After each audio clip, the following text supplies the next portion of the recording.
The Tokyo Paralympics closed last weekend after 12 days of record-shattering achievements. The 2020 Games now may be over, but the conversation continues on access and inclusion in sports as a universal human right. Now, sports offers countless social, psychological and physical health benefits, as well as professional opportunities.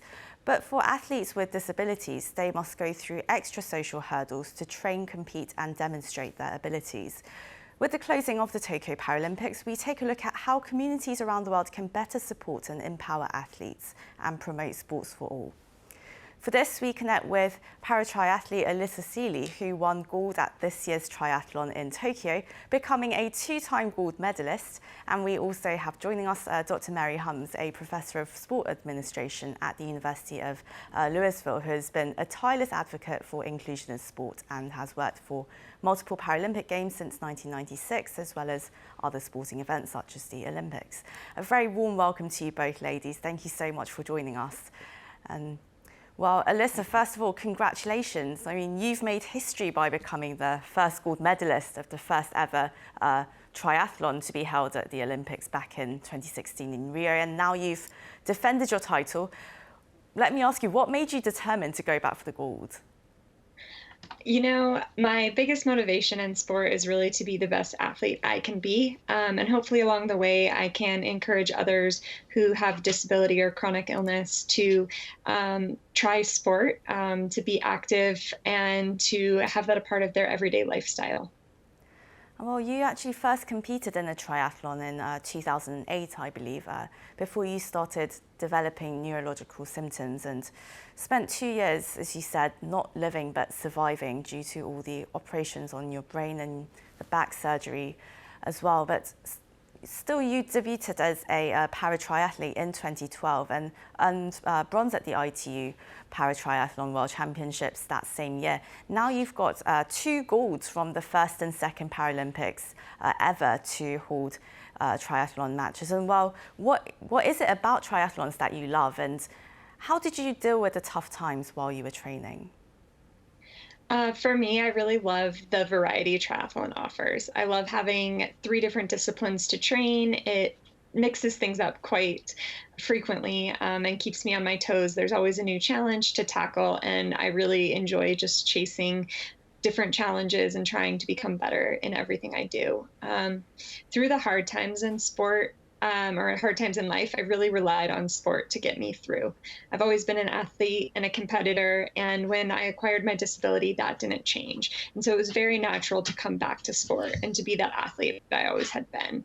And now, even as an elite Paralympic athlete, anytime I am faced with challenges, I just look to all the lessons I've learned through sport in how to tackle big obstacles and use that in my everyday life to keep moving forward.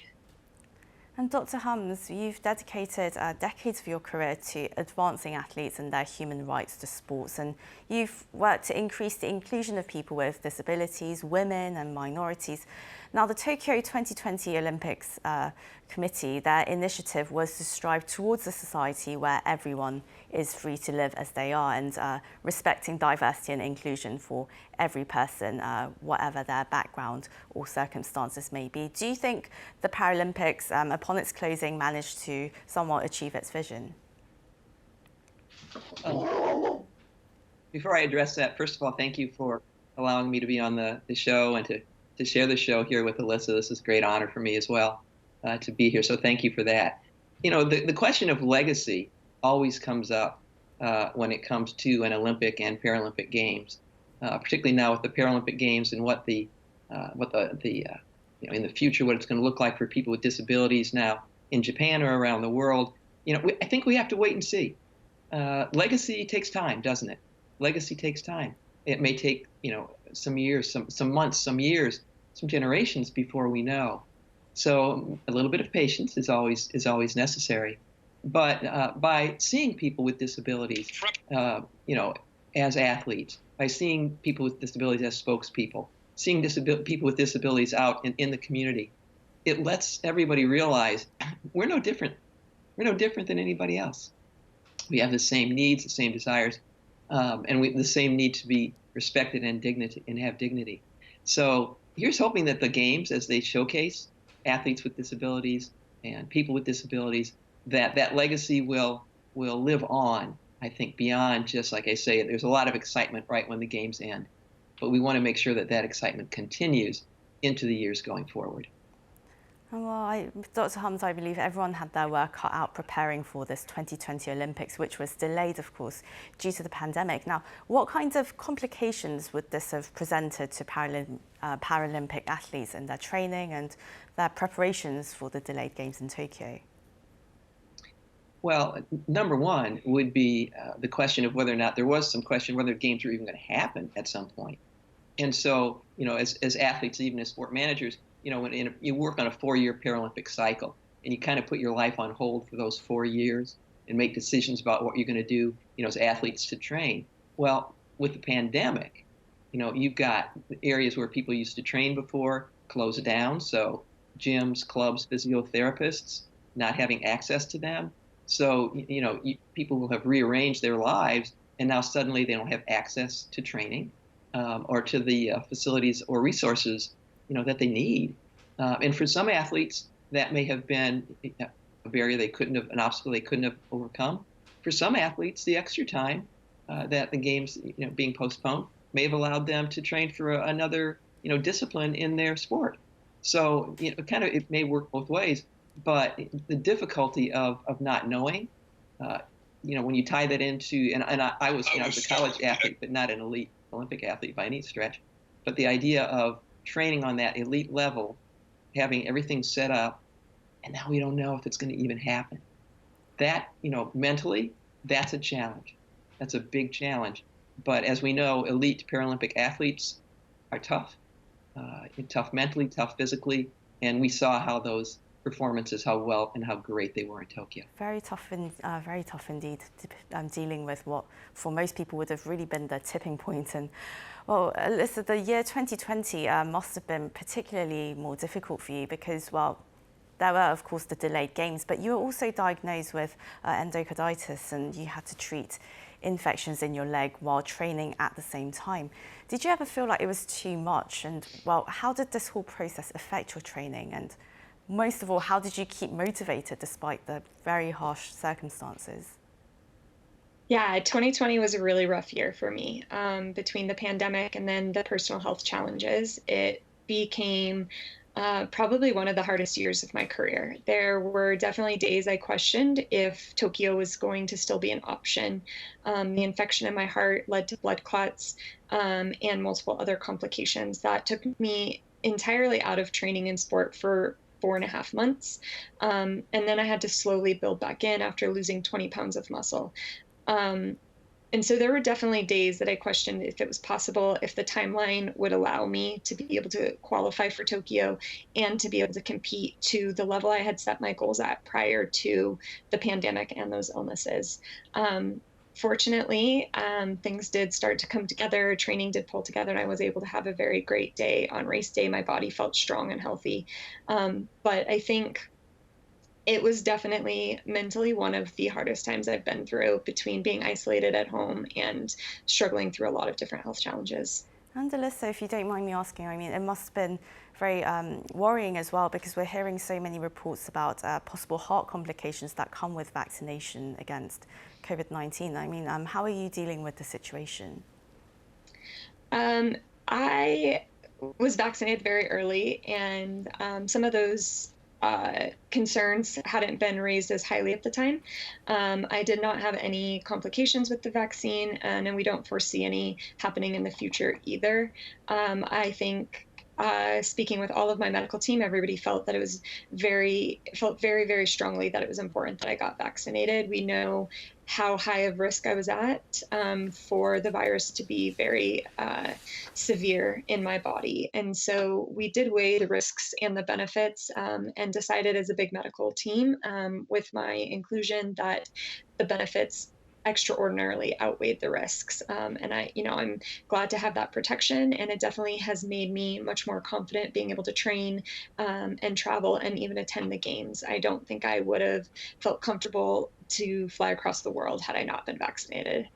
I'm really pleased to hear that, and really such an inspiration to everyone around the world with your resilience, and just as Professor Hums just said, just being so tough in the face of all this adversity. And well, Dr. Hums, now mental health of athletes, it was one major issue discussed during the Olympics last month, which preceded the Paralympics. And while the IOC said that mental health disorders affect up to 35% of elite athletes at some point during their career, which is more than understandable, really, given the immense pressure that they must endure, and dealing with the constant need to achieve, the risk of injury, overtraining, burnout, anxiety.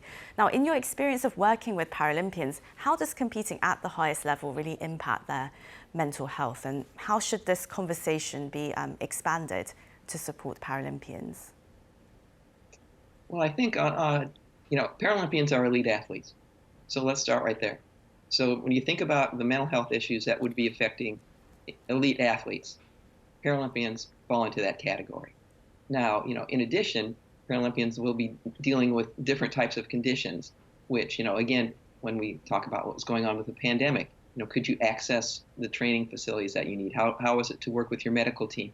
Might be a few more stressors, a few more anxiety-producing opportunities, if you will, that would face Paralympic athletes rather than Olympic athletes. And actually, right now, we need to have more studies done, and that would be more of the people that are in like sport psychology, that would be looking at mental health issues for athletes with disabilities, because that work needs to be done, and it isn't out there quite yet. But as we're seeing more and more elite athletes with disabilities competing, there will be more opportunities for us to learn more about what those similarities or differences might be. Again, when you talk about baseline, these are, we're talking about elite athletes. It's something, I was an athlete, not an elite athlete again. So I can't understand it on that level. Who can, except those who are the elite athletes? Right, and you need to hear their voices. And Allysa, well, as an elite athlete, in your experience of training for and competing at the highest level, how is mental health affected in the process? I mean, how do you think that the conversation should expand to really support elite Paralympians like yourself? Yeah, I think mental health is a very important conversation that is just being started to have. It's way past due, and I think it is a conversation that needs to be happening on all fronts. We need to be hearing from athletes, professionals, and more research does need to be happening. But I would agree that as Paralympians and individuals living with disability, we do have many more stressors in our daily lives than maybe an Olympian or another elite athlete does. We have significant more amount of equipment, including prosthetic legs, orthotics, and other devices that we rely on to train and compete. And those devices are handled by individuals other than ourselves. So we are relying on bigger teams of people, and we have to trust that they're going to show up, that they're going to be able to do their jobs. Because if they don't, if we're not able to get in contact with them, if we're not able to see them in person, that affects our training, our ability to compete, and for a lot of us, our livelihoods as well. And so that's just one example of different stressors that we face as Paralympians versus Olympians. But there are others just based around disabilities, and especially in different areas around the world. Disability is a minority and oftentimes seen as lesser than, which creates a lot of problems and additional stress and anxiety, confidence issues, and stuff like that. And there's really no research in the Paralympic realm yet. We don't even have the basis, the groundwork of research to start doing these higher level studies. And so the work needs to be started, and it needs to be done so that we can learn more and help our athletes better cope with mental health challenges as they're presented. And well, Dr. Hums, Allysa raised a very good point here that there are many barriers to, barriers for people with disabilities all around the world, and many forget that access to sports, inclusion in sports, is actually a fundamental human right. So could you please elaborate on that? Yes, sport is a human right. If you look at and read the charter of the International Olympic Committee, for example, it says right in there the practice of sport is a human right. Right? When we think about human rights, a lot of times we think about things that are really basic, like the opportunity of access to clean water or to health care, or freedom to participate in political process. And sometimes people say, well, doesn't sport seem a bit trivial when we talk about those other sort of areas? But what makes sport a human right is that sport is something that makes us more fully human. It makes us who we are. For those of us who participate in sport, when that's missing from our lives, part of us is missing. I teach at university and have a number of intercollegiate athletes in classes. We talk about this, and sport is a human right. And I say, have you ever been injured? I say, yes. I said, how did it feel when you were injured and you couldn't compete? It was terrible. Why was it terrible? I wasn't myself. Well, that's because sport is part of who we are. It's part of what makes us human. Just as arts and music, creativity, sport is that as well. And it's very essential to us as human beings. And so I can say that language is in the Olympic Committee Charter. And we also, of course, have the Convention on the Rights of Persons with Disabilities from the United Nations that contains a section on sport and leisure. Because, again, we see sport as so important to all people, and particularly to people who have disabilities. Now, Allysa, in one of your recent interviews, you stated that you want to dedicate your latest win to everybody who has been told that they can't, especially to the Afghan Paralympians whose dreams were not able to be fulfilled due to their circumstances. And, well, this is yet another sad reminder that not everyone is able to exercise their human right to enjoy and benefit from sports. Now, what are some obstacles that Paralympians may commonly face, and what do you hope to see improve for them systematically and socially? Yeah, I think it's important to note that the Afghani Paralympians were able to make it to Tokyo. They were safely evacuated, which did not seem possible, but that's absolutely incredible, and that they were able to come and join the Paralympic Games that they had worked so hard to be at. But looking at the larger picture, there are so many barriers to access to sport for individuals with disability. A lot of that being equipment that can be very expensive and non-accessible in different parts of the world. Prosthetic legs, wheelchairs, racing chairs, basketball chairs, tennis chairs, anything that's needed to play sport is a barrier to entry for individuals with a disability.